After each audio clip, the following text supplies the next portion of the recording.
우리가 함께 하나님 앞에 은혜 받은 말씀은 구약 성경 사무엘상 16장 12절에서 13절 말씀입니다. 우리가 단줄하시고 우리 한 목소리로 함께 천천히 읽겠습니다. 이에 사람을 보내어 그를 데려오매 그의 빛이 붉고 눈이 빼어나고 얼굴은 아름 같더라. 여호와께서 이르시되 네가 눈이 일어나 기름을 부어라 하시는지라. 사무엘이 기름병을 가져다가 그의 형제 중에서 그에게 부었더니 이날 이후로 다윗이 여호와의 영에게 크게 감동되니라. 사무엘이 떠나서 라마로 가니라. 아멘. 성령과 말씀을 의지한 사람들, 이런 제목으로 김호영 목사님께서 말씀 선보이겠습니다. 잘 계셨죠? 네, 감사합니다. 오늘 제가 성가대 보니까 16명이나 제일 많이 썼네요. 그래서 막 사진 찍어놨습니다. 왜 찍은 줄 아세요? 친구들 만나면 이제 막 자랑하려고 그러고. 제가 볼 때 20명 되면 더 좋겠어. 4사람 여기 여자 더 놓으면 되니까 16명이잖아요. 4사람 더 지원해서 성가대 쓰세요. 지휘자님, 4사람 더 받아주세요. 음치라도 괜찮으니까 받아주세요. 노래 못 불러도 그냥 서 있기만 해도 받아주세요. 아시겠죠? 여기 잘 부르는 사람 합격시켜가지고 받으려면은 별로 없어요, 여기는. 근데 어차피 다 못하는 사람들이니까 하나 더 써도 돼. 진짜로 못하는 게 아니고 잘해요. 잘하는데 그렇게 썩 잘하는 건 아니거든요. 그만하면 됐어요. 그러니까 지휘자님, 오늘 찬송가 가사도 좋고, 좋아요. 네. 내가 볼 때는 16사람 서니까 이렇게 내 마음이 흐뭇한데, 20사람 서면 더 좋을 것 같아요. 여기 앉아 계신 분 중에서, 그럼 제가 하겠습니다 하는 사람이 있으면 성가대 쓰세요. 그래서 20명이 찬양을 했으면 좋겠고요. 또 오늘 여기 4사람, 5사람이 앞에 서서는 30분 동안 찬양하는데 너무 좋아요. 근데 그냥 찬양만 하지 말고 성령 충만하게 찬양해야 여기 기름 부으심이 와야 돼요. 찬양할 때. 찬송은 소리 전달자가 아니에요. 기름 부으심이 와야 돼요. 생수가 흘러야 돼요. 그러려면 본인들이 충분한 기도를 하지 않으면 여기에 영적인 생수가 흐를 수가 없어요. 우리 북경중앙교회가 성령이 늘 함께하는 그런 교회가 되기를 위해서 기도하시기를 바랍니다. 오늘 이스라엘의 첫 번째 왕이 사울 왕이죠. 사람들이 하도 왕을 응원하니까 그래 한번 세워봐라 해서 하나님의 본 뜻이 아니라 허용의 뜻이라 그래요. 하나님의 본 뜻은 하나님이 계획한 바가 있었는데 하도 달라니까 허용해 준, 기쁨으로 준 게 아니에요. 다른 말로 하면 애가 아이스크림 하나 먹으면 됐는데 또 달라고 그러면 엄마는 기쁨으로 주는 것이라 애는 처먹으라 하고 주는 거예요. 그러면 애가 배탈 나요, 안 나요? 배탈 나요. 엄마가 주는 양이 있는데 자꾸 더 달라 그래서 아이스크림을 자꾸 주면 배탈 나듯이 그게 허용이에요. 엄마가 좋아준 게 아니에요. 하도 달라니까 준 거예요. 사울 왕도 다른 나라에 왕이 있는데 왜 우리는 왕이 없습니까? 왕을 주십시오. 왕을 주십시오 하니까 하나님이 기쁨으로 준 게 아니라 그래 왕 한번 세워봐라. 내가 너희들의 왕인데 그래 사울 왕 한번 세워봐라. 처음에는 아주 겸손한 것 같은데 세워보니까 이게 그드름을 피우기 시작하고 자꾸 자기 자존심만 세우고 자기 잘난 척하고 결국은 패망하고 말잖아요. 부끄러운 왕으로 기록됐잖아요.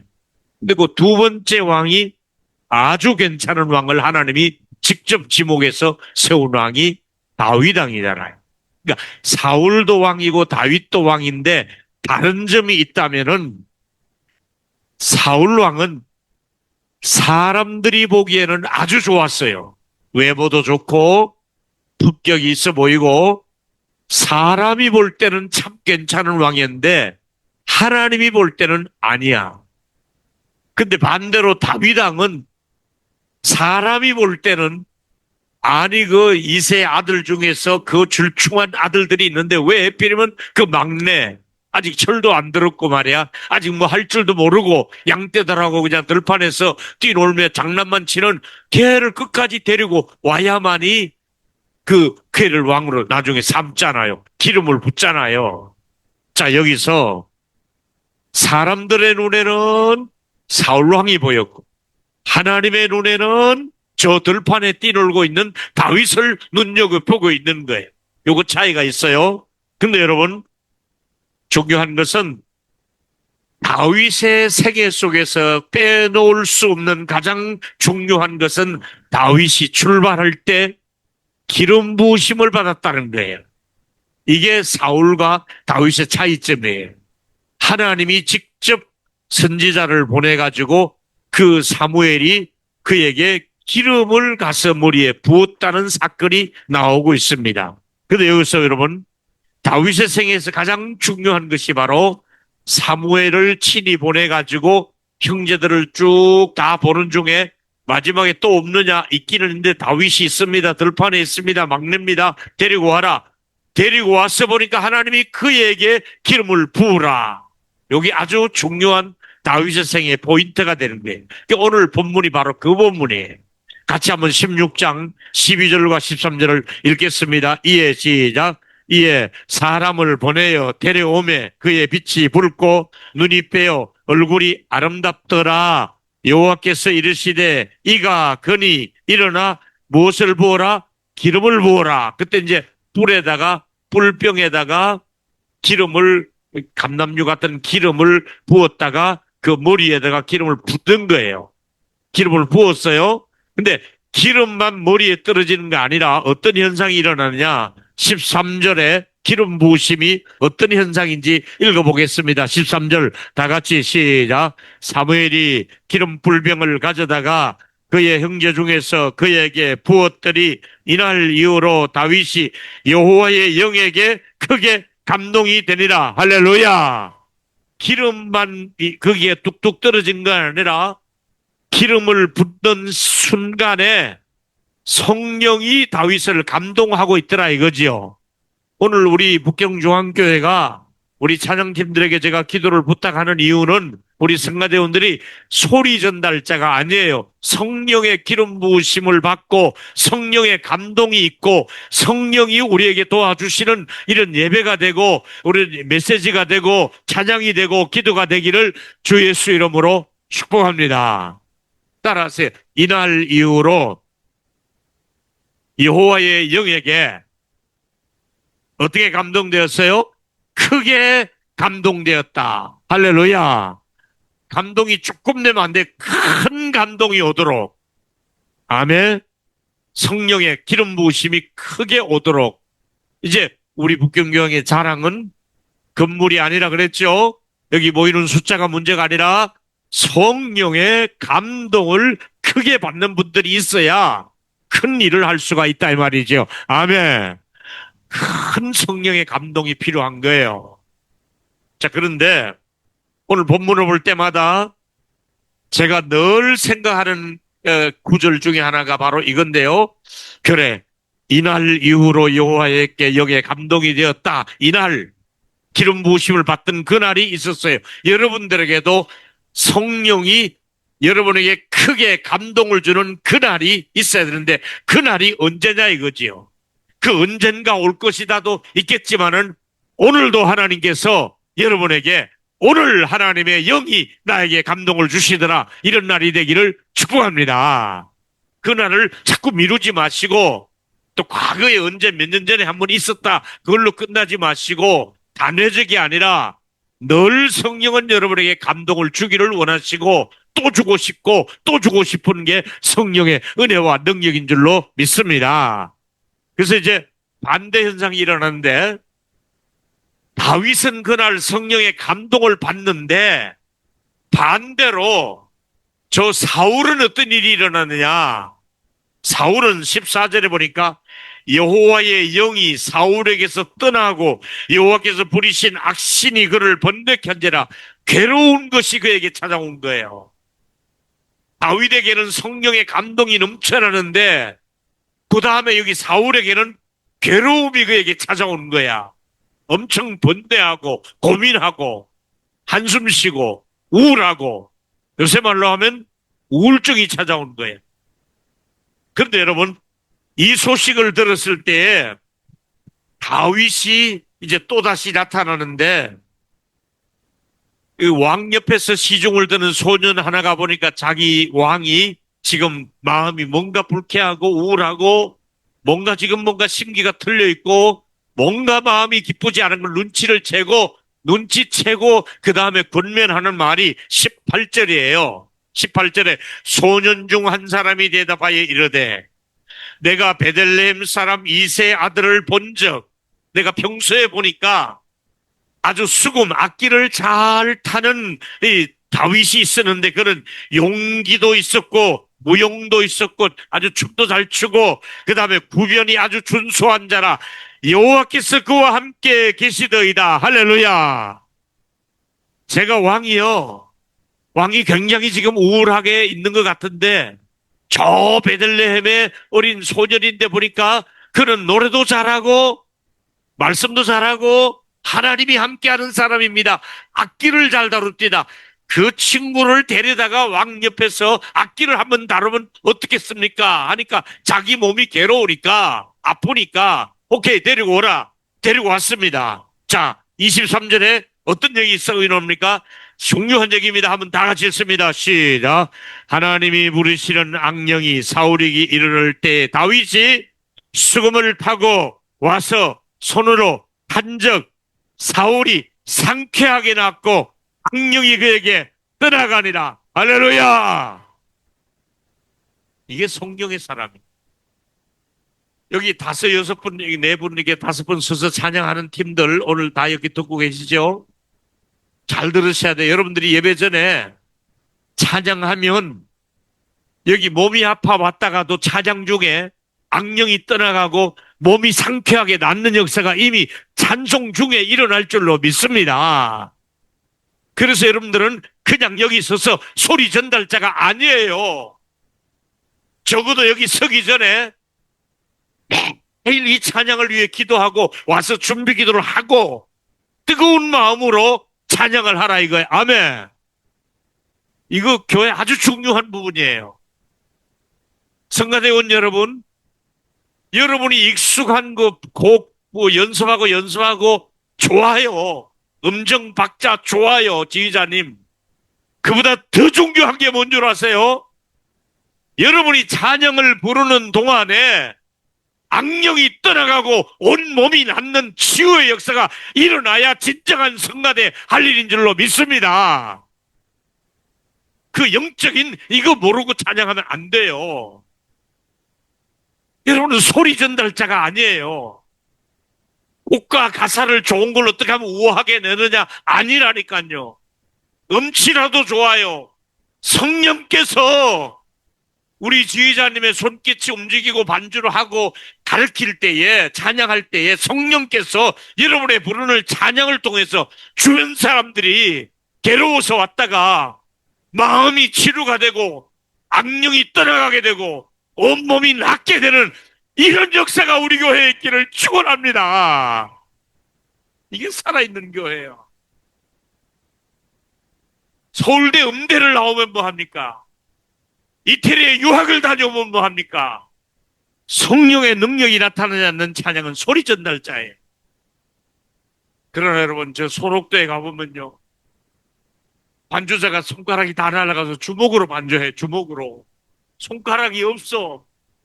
주먹으로 반주를 하는데도 얼마나 그 찬양이 감동적인지 몰라요. 그 반주 키보드 제대로 할 줄 몰라요. 여러분 주먹으로 때려서 이렇게 반주한다니까 피아노를. 그런데도 내 마음을 울리고 있어요. 입이 다 돌아가고 그냥 대여섯 명이 몸이 이그러진 나환자들이 찬양을 하는데요. 눈물 나오게 찬양을 하는 거예요. 왜 그럴까요? 그분들에게는 성령께서 그분들을 통해서 위로하시고 은혜를 주시기 때문에 그런 거예요. 아멘. 바로 성령의 기름 부으심을 받고 다윗이 찬양을 하든 율동을 하든 설교를 하든 뭘 하든 그는 하나님이 함께 한다는 것을 양을 칠 때든지 왕으로 있을 때든지 나중에 전쟁터를 누비든지 어쨌든 성령은 다윗 곁에서 함께하며 다윗을 도와주셨습니다. 할렐루야. 여러분, 성령의 은혜를 크게 이제 기름 부으심을 받으면서 그에게 임하게 되는데, 기름 부으심을 왜 했느냐? 왜 왕을 세울 때 기름을 부었습니까? 구별한다는 뜻이에요. 내가 너 형제 중에서 너를 구별한다? 너희 지파 중에서 너를 구별한다? 이스라엘 백성 중에 너를 구별한다? 목사로 구별할 때 기름을 붓는다 그래서 장로로 안수집사로 구별해서 안수식을 하는 게 구별한다는 뜻이에요. 안수집사로 장로로 목사로 구별하는 것도 있지만은 성령께서 왕으로 세울 때 구별해서 세운다고 기름을 부은 거예요. 근데 여러분, 기름을 붓는 목적이 너를 구별하였으니 너 직분 잘 감당하라고.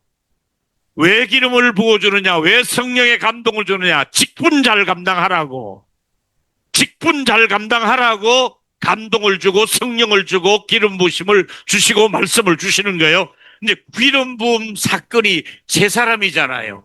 구약에는 일단 왕을 세울 때 기름을 부어야 돼요. 제사장을 세울 때 기름을 부어야 정식 제사장이 돼요.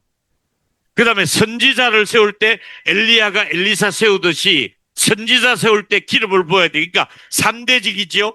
왕을 세울 때, 제사장을 세울 때, 선지자를 세울 때 기름을 부어서 이제 그 직분을 잘 감당하도록 그 기름을 부었잖아요. 근데 거룩한 능력이 그 순간에 임하는 거예요. 여러분, 기름 부음을 받고 나면 직분을 잘 감당할 수 있도록 거룩한 능력이 그에게 임하게 되는데, 이를 잘 감당할 수 있는 능력을 그에게 주는 사인이 바로 기름 부으심이거든. 자, 그런데 여러분, 어떤 목사님은 해석을 이렇게 했어요. 좋은 자동차가 있으면 못하느냐? 기름을 넣고 주유를 해야 갈 수가 있지, 고속도로 올라놓으면. 근데 모든 사람들이 좋은 자동차는 신학교라고 생각하면 돼. 신학교 가서 논문 쓰고 졸업하고 석사 학위 받고 박사 학위 받고 좋아요. 그 신학적인 시스템이 필요한데 거기에다가 자동차만 있으면 뭘 하느냐?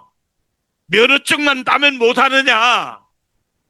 기름을 넣어 주어서 엑셀레터를 밟아야 나가지. 아무리 좋은 차도 기름 없으면 쓸모 없잖아요.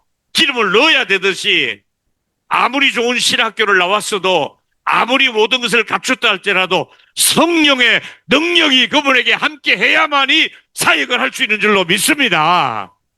성령의 사역이 바로 그겁니다. 성령의 능력이 바로 그겁니다. 자, 그럼 그렇다면 여러분, 자동차는 반드시 기름이 있어야 되듯이 하나님의 사람에게 다윗에게 기름을 붓듯이 왕의 기름을 부었죠. 사무엘에게 또 기름을 부었죠. 선지자가 기름을 붓지요. 제사장 기름 부은 이유는 그가 사역을 잘 감당하라고 능력을 위로부터 구별하게 부어주신 것이 바로 기름 부으심이란 말이에요. 그렇다면 여러분, 어떤 사람이 열심히 일을 하는데 능력이 나타나지 않는 사람이 있잖아요.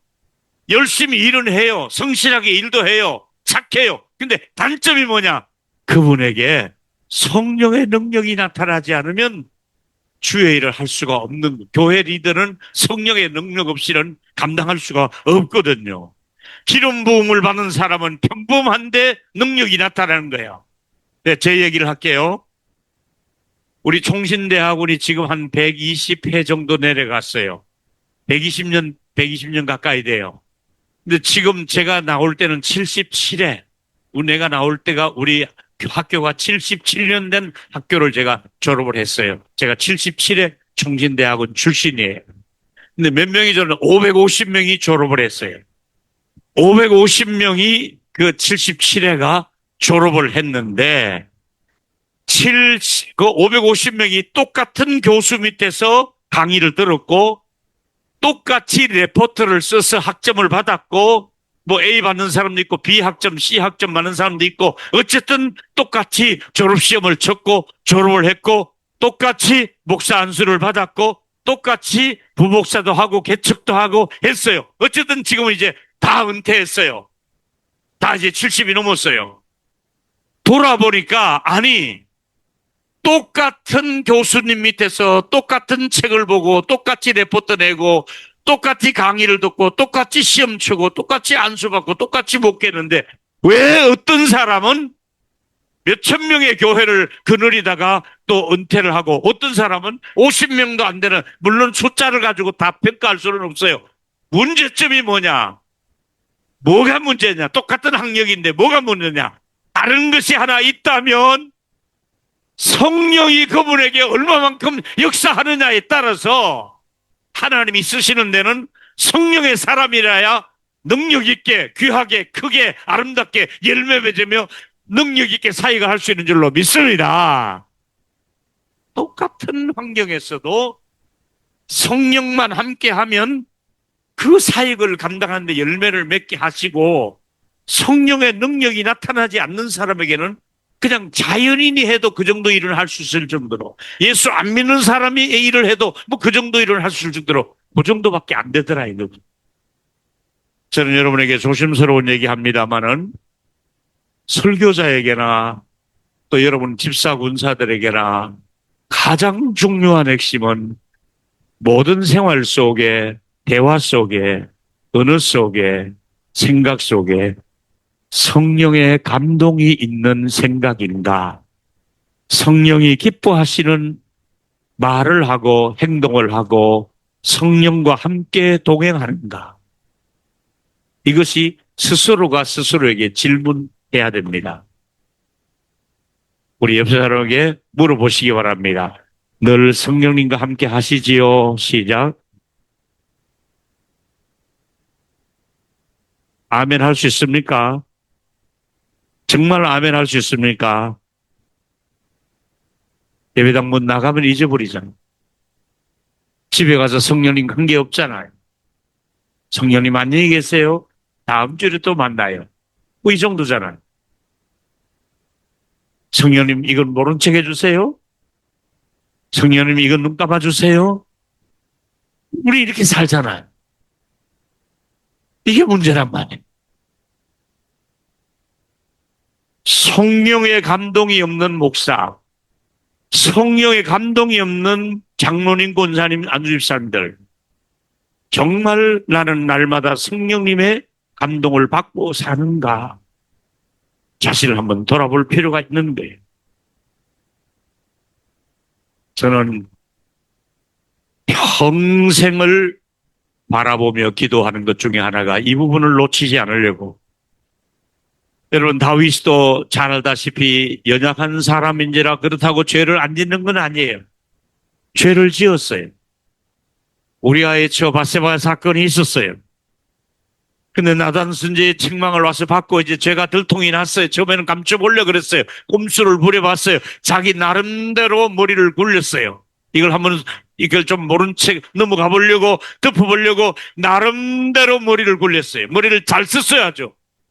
그 우리아도 죽여버리고 이 모든 것을 이제 없는 걸로 실행하려고 했는데 하나님은 그를 그만두지 않고 나단 선지자를 보내서 그에 범한 죄를 책망했을 때 그가 엎어지면서 하는 고백이 시편 51편 11절이죠. 뭘 기도합니까? 같이 읽습니다. 시작. 나를 주 앞에 쫓아내지 마시오. 주의 성령을 내게서 거두지 마소서. 줄여서 이것만 합시다. 주의 성령을, 자기 가슴에 손을 얹고 하세요. 주의 성령을 내게서 거두지 마소서. 누구에게서? 내게서. 이 본문은 다윗이지만은 여러분들은 여러분에게서 성령이 떠나면 안 될 줄로 믿습니다. 이 본문은 다윗에 기록한 본문이지만은 여러분들의 입장에서는 성령님 저를 떠났으면 안 됩니다. 주 떠나가시면 내 생명 헛되네. 그렇습니다. 우리가 성령 떠나면 성령의 도움 없이는 아무것도 감당할 수가 없습니다. 리더일수록, 찬양 리더일수록, 성가대원들일수록, 목회자일수록 성령의 능력이 함께해야. 오늘 세 가지 중요한 얘기를 할게요. 첫째는 내 힘으로 안 될 때 성령은 되게 해주시는 분입니다. 같이 읽습니다. 스가랴서 4장 6절과 7절을 자주 소개하는 구절입니다. 같이 읽습니다. 시작. 그가 내게 대답하여 이르되 여호와께서 스스로 바벨에게 말씀이 이러하니라. 만군의 여호와께서 말씀하시되 이는 힘으로 되지 아니하며 능으로 되지 아니하고 오직 나의 영으로 되느니라. 할렐루야.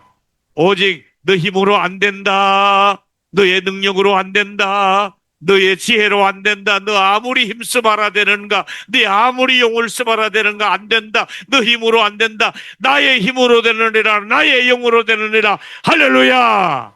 왜 제가 매주일 와서 성령을 얘기한 줄 아세요? 여러분의 힘으로 제 힘으로 안 되기 때문에 성령을 의지하자는 거예요. 아멘. 성령의 힘으로 되느니라. 7절에 큰 산아, 아주 태산 같은 어려움이 있는 거예요. 이게 성전을 지으려니까 스룹바벨이.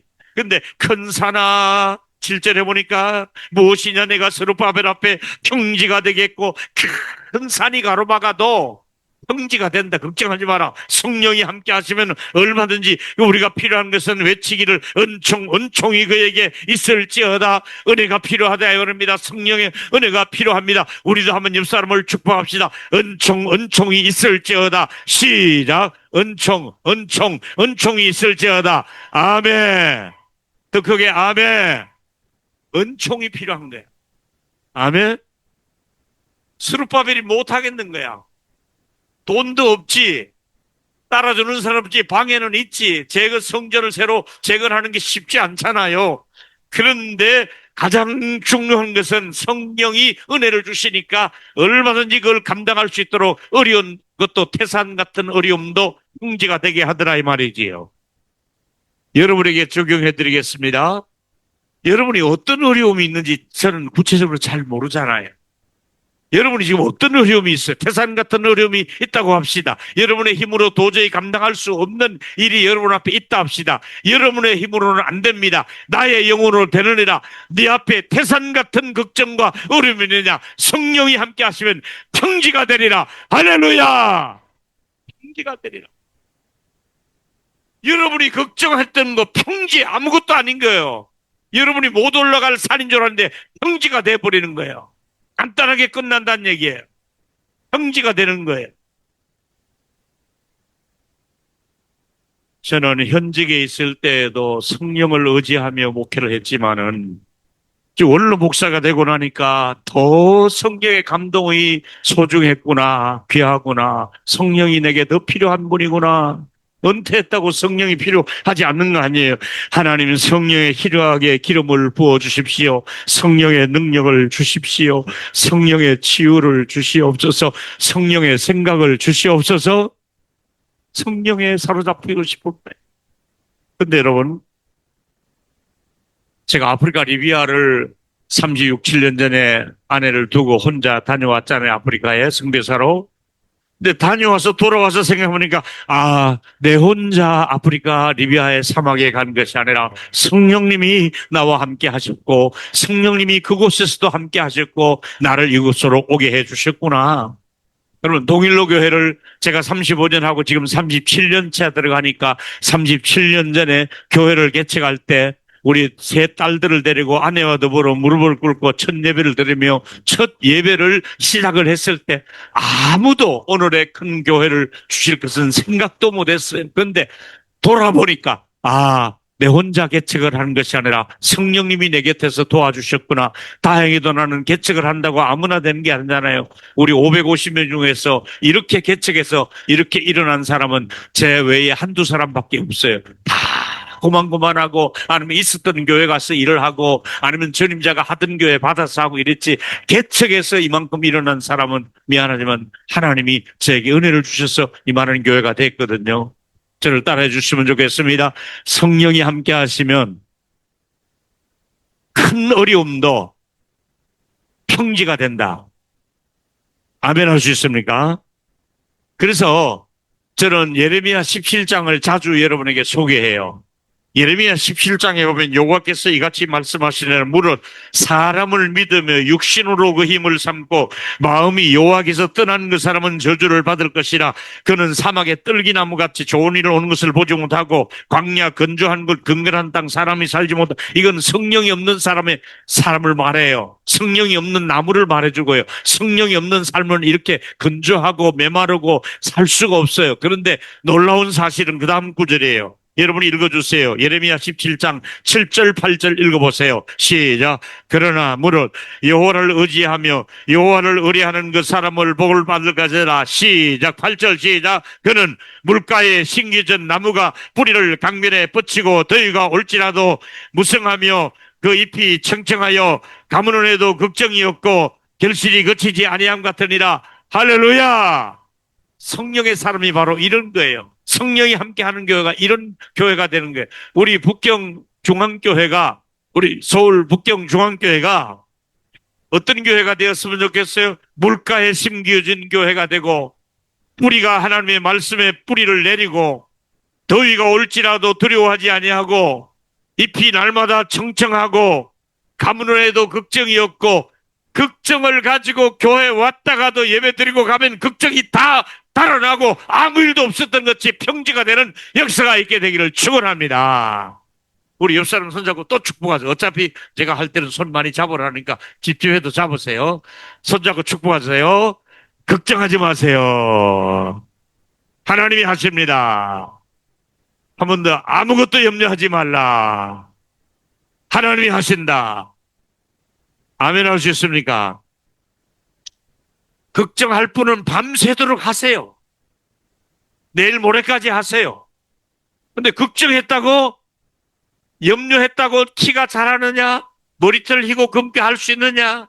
안 되잖아요. 모든 염려를 누구에게 맡겨라? 주님께 맡겨라. 할렐루야. 다 맡기세요. 맡기고 걱정하지 마세요. 잎이 청청할 것이고 가문을 해도 걱정이 없다. 여러분, 한국 땅이 가문다 할지라도, 경제적으로 가물었다 할지라도, 먹고 살기 어렵다 할지라도 하나님이 은혜를 주시면 먹고 살고 있고 저축하고 남을 줄로 믿습니다. 걱정하지 마세요. 두 번째 얘기는 또 다른 얘기예요. 어떤 환경에서도 여호와께서 함께 하시면 형통하게 되는데, 누구 얘기냐면 요셉의 얘기. 창세기 39장 1절과 2절에 요셉이 이끌러 애굽으로 내려가서 바로의 신하 신의장 애굽 사람의 보디발이 그를 데리고 간 이스마엘 사람의 손에 요셉을 산이라. 노예로 요셉이 팔려갔어요.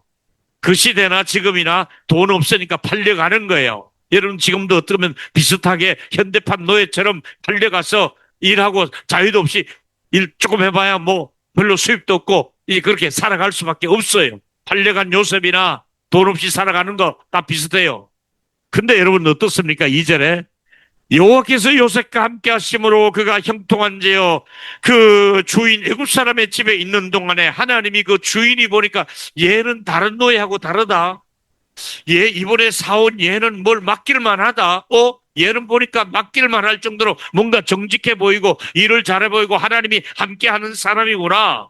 그래서 일을 맡겨서 가정 총무가 되잖아요. 그 다음에 39장 3절에 보니까 이런 사람이 돼야 되는 거예요. 같이 읽겠습니다. 그가 시작, 그의 주인이 여호와께서 그와 함께 하심을 보며 여호와께서 그의 범사에 형통하게 하심을 보았더라. 아멘. 자, 여러분이 지금 남의 집에 일을 하든지 아기를 보든지 환자를 돌보든지 무슨 일을 하잖아요. 근데 옆에 사람들이 말하는 것은 이번에 저분은 하나님이 함께하는 분 같구나. 저분은 말은 우리하고 좀 사투리가 있다 할지라도 저분은 하나님이 함께하는 분이구나. 여러분이 일하시는 모든 주변 사람들이 여러분을 바라보고 여러분에게 평가하기를 저분은 하나님이 함께하는 분이구나. 이런 평가를 받게 되기를 축원합니다. 이 평가를 받아요. 저분은 하나님이 함께하는 분이구나. 이걸 말할 귀한 평가. 자,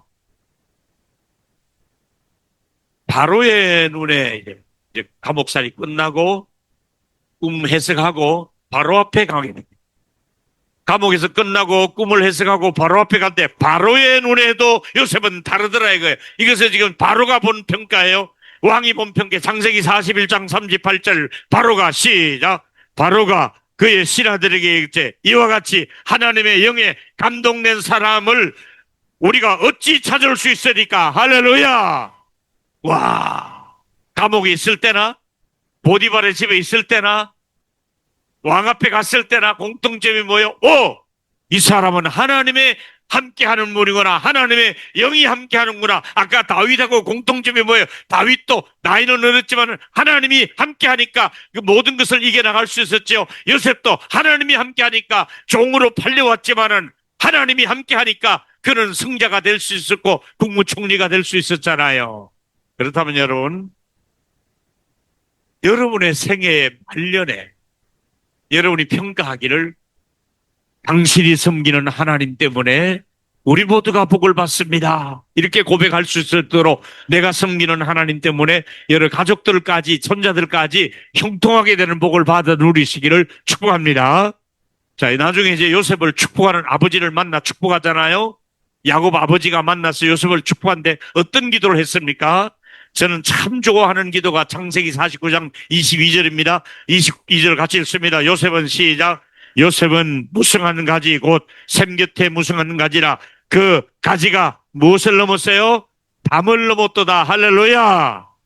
요셉이라고는 나무를 심었는데 너무 잘 자라가지고 울타리 밖으로 넘어간다 이거예요. 샘 곁에 물의 근원이 있었기 때문에 자라서 뻗어나갈 수 있었어요. 하나님이 여러분을 축복해서 중국에서 심었더니 하나님이 가지가 담을 넘어 한국까지 넘어왔네. 할렐루야. 해석만 잘하면 돼요. 따라하세요. 가지가 담을 넘어 한국까지 왔습니다. 이 가지가 담을 넘어 우리 손자들은 따라하세요. 말씀 믿음 되는가? 미국도 가고 유럽도 가고 세계적으로 뻗어나간다. 아멘. 아멘도 크게 하세요. 긍정이 필요해요. 무성한 가지라 그 가지가 담을 넘었도다. 우리 북경중앙교회는 북경에서 끝나지 않고 한국에 담을 넘어왔잖아요. 대림동까지 담을 넘어왔잖아요. 이 가지가 대림동에서 끝나는 게 아니라 또 이 가지가 어디로 뻗어가서 어떻게 무성할지 몰라요. 하나님이 우리 교회와 여러분의 자녀들을 담을 넘어가는 무성한 요셉의 축복을 받아 누리시기를 예수 이름으로 축원합니다. 이 은혜가 필요합니다. 여러분,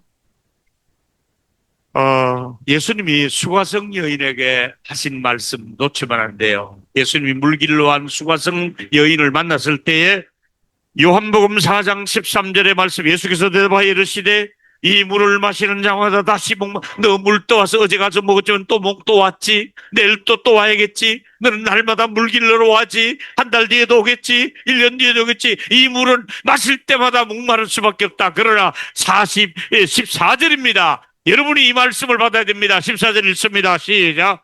내가 주는 물을 마시는 자는 영원히 목마르지 아니하리라. 내가 주는 물은 그 속에서 영생하도록 솟아나는 샘물이 되리라. 할렐루야. 생수, 주님이 주시는 성령의 기름 부으심, 생수가 필요합니다. 우리 교회 여기 와서 북경중앙교회 와서 예배드리고 난 다음에 고백이 바로 이 고백이라 합니다. 우리가 거기 가서 우리가 예배를 드리고 나면 하나님 우리에게 생수를 주시더라. 할렐루야. 생수를 마시고 생수가 필요한 교회가. 여러분, 우리는 예수님 시대가 다르고 요셉의 시대가 다르고 다윗의 시대가 다르고 우리 시대가 다르다 할지라도 공통적인 것은 생수를 마셔야만이 산답니다. 다윗도 성령이 필요했고 요셉도 성령이 필요했고 스룹바벨도 성령이 필요했고 북경중앙교회 교인들도 성령이 필요한 줄로 믿습니다. 마지막 세 번째, 더 중요한 얘기 할까요? 세 번째는 밤새도록 수고해도 안 되는 일도 말씀을 의지하면 기적이 일어납니다. 여러분이 한번 읽어주세요. 시작.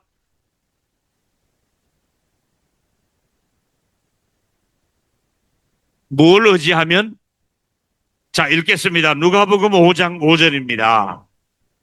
시몬이 대답하여 이르되 선생님, 우리들이 밤이 맞도록 수고하였으되 얻은 것이 없지만은 내가 그 말씀을 의지하여 그물을 내리리이다. 그렇게 하니까 고기가 잡힌 것이 심이 많아 그물이 찢어지게 되었습니다.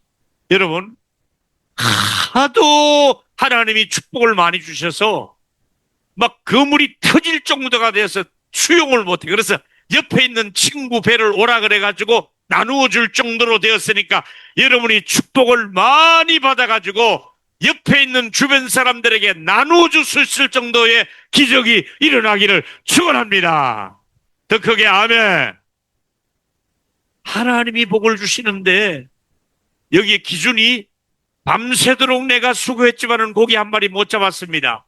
근데 주님이 말씀하시니까 말씀에 의지해서 그물을 내려보겠습니다. 말씀대로 했더니 그물이 찢어지게 올라오는 기적이 일어났고 다른 배에 나누어주는 역사가 있었습니다. 여러분 때문에 여러분이 한 사람이 순종하면 여러분의 동료들까지 복을 받기를 바라면서 누가복음 5장 7절을 읽겠습니다. 또 시작. 이에 다른 배에 있는 동무들을 수치사여 와서 도와달라 하여 그들이 와서 두 배의 채움에 잠기게. 이야, 그물 한 번 내려는데 두 배에 가득할 정도로 이쪽 배도 고기가 퍼득퍼득 뛰고 이쪽에 옮겨놓는 배에도 고기가 펄떡펄떡 뛰어서 두 배에 가득하게 채웠다 그랬으니까 그물이 찢어뜨리니까 여러분, 이런 말씀의 기적이 예수님 시대만 일어나야 할까요?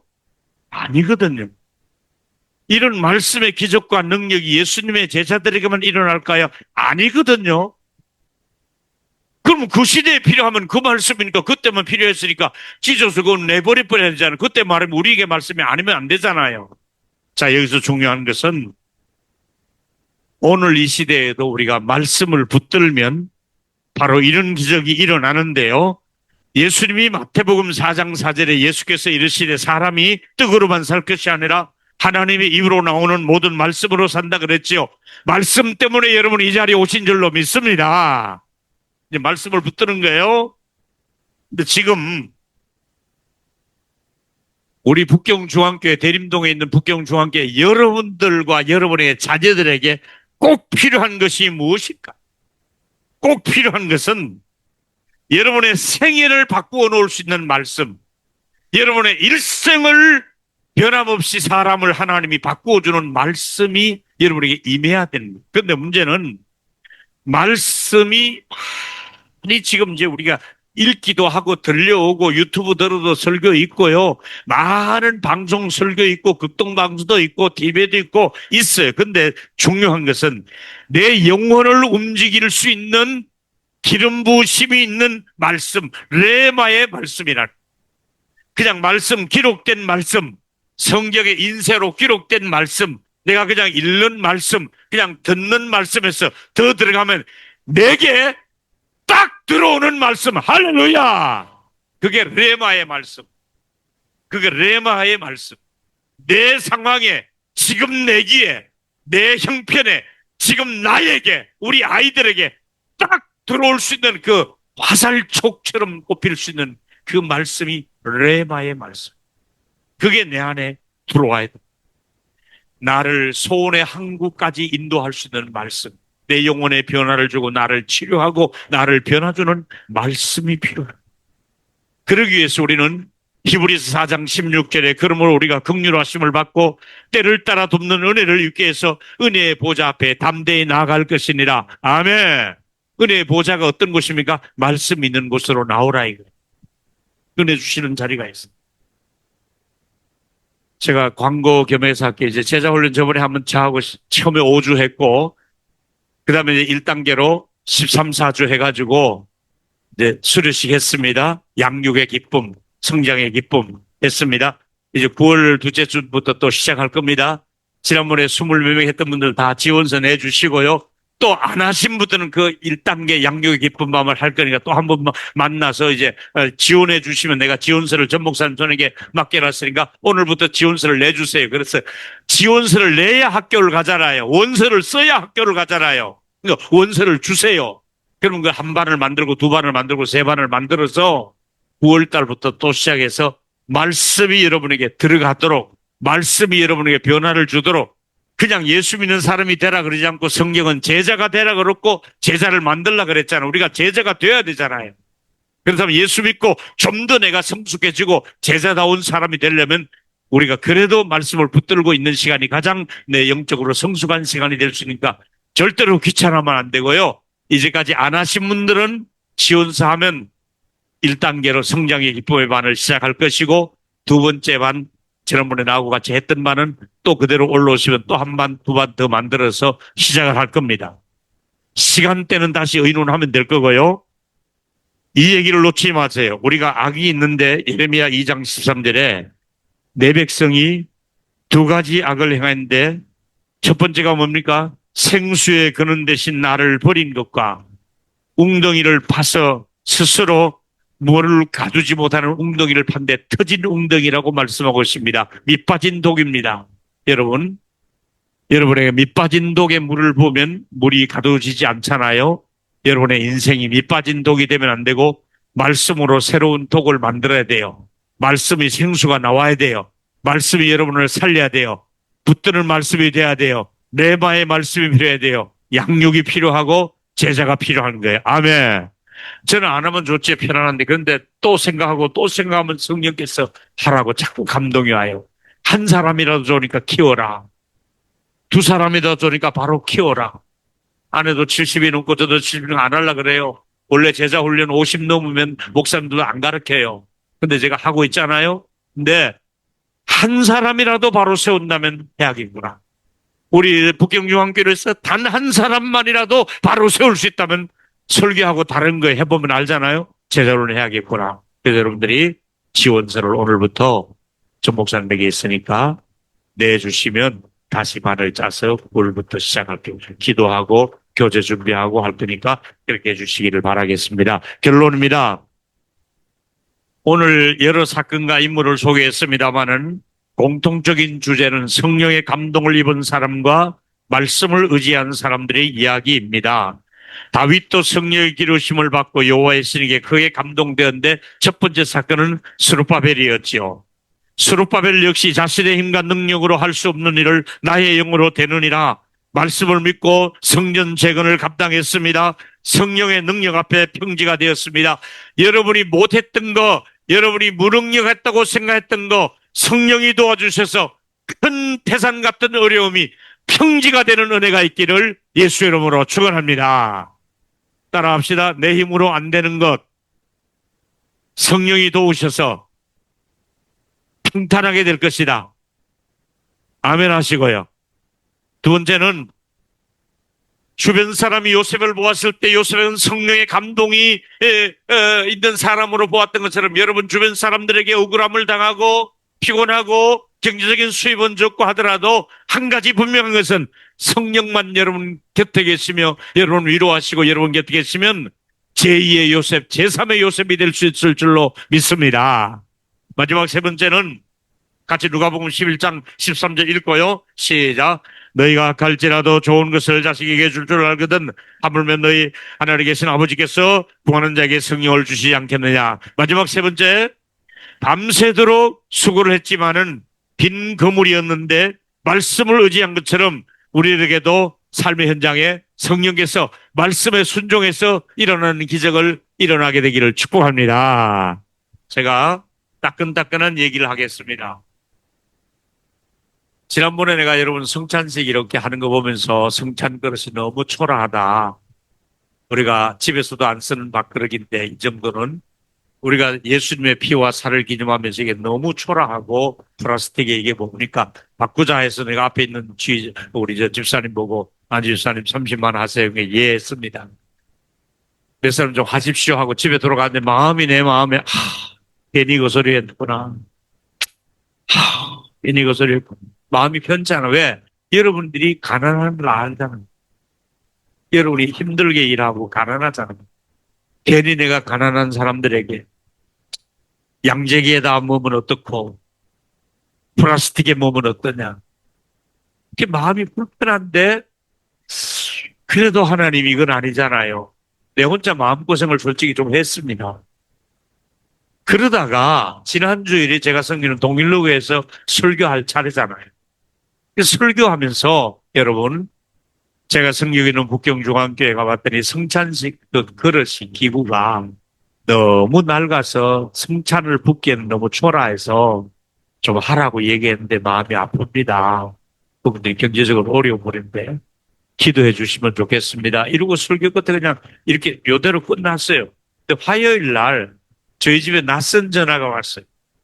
옛날에 제가 살았던 아파트에 우리 교인이 아니에요. 딴 교회 다니는 분인데 우리 교회 새벽 기도를 나왔고 그날 제 설교를 들었어요. 그 설교를 듣고 그 남편까지 와서 그 설교를 듣고 물어 우리 집사람에게 전화번호를 물어서 나는 어려우니까 집사람한테 이제 같이 새벽 기도 다니는 거 아니까 전화를 해서 목사님 사모님이지요. 예. 목사님께서 그 북경중앙교회 성찬식 잔 얘기를 우리 신랑이 듣고 저희가 하겠습니다. 그러면서 하는 말이 그게 비용이 얼마나 듭니까?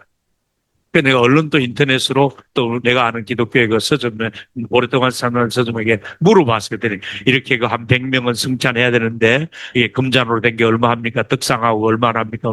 목사님 우리가 하면 아무래도 목사님 사는 것보다 한 20% 30% DC에서 220만 원이면 되겠습니다. 알았습니다 하고 전화를 끊고 내가 그분에게 220만 원이면 되겠습니다 하니까 5분도 안 돼서 제 통장으로 220만 원 지금 들어왔습니다. 할렐루야. 성령의 감동은 말씀을 받고 바로바로 움직이도록 그게 성령의 역사입니다. 설교가 중요한 것이 아니라 누구든지 설교를 할 수 있습니다. 근데 설교를 듣고 나면 반응이 일어나야 되고 감동이 일어나야 됩니다. 여러분, 내 마음고생을 하는 걸 아버지가 아시고 너의 작은 신음에도 내가 북경중앙교회 가난한 교회인데 괜히 얘기를 했나? 내가 사올까? 이랬는데 하나님이 그 설교를 통해서 이 문제가 해결되고 제가 이제 나중에 홍정난 네, 계좌로 내가 쏴드릴 테니까 수입을 잡고 220만 원 다시 내가 그 도서 책 구입하는 거기다가 계좌 벌어주면 거기서 다시 쏴주면 정상적으로 교회 수입이 잡히고 이건 중앙교회 재산이 되고 그다음에 정상적으로 지출해서 이 모든 수입과 지출이 깨끗하고 정상적으로 이렇게 하는 것이 교회 지출 원리라 그랬지. 제가 그렇게 하겠습니다. 하나님이 하신 일을 이해가 되면 아멘 하시고요. 여러분 걱정 안 해도 돼요. 내가 30만 원 하락한데 어떡하지 그거는 뭐. 잘 들으세요. 내가 방송실에 들어갔어요 조금 전에. 우리 방송 지금 있는 이 총각이 우리 동일교회 어저께 왔었대 지난주에. 와서 왜 우리 교회 시스템이 이게 화면이 깨끗하고 유튜브가 잘 나오는데 이게 뭐냐. 유튜브가 꼭 무슨 안 좋다.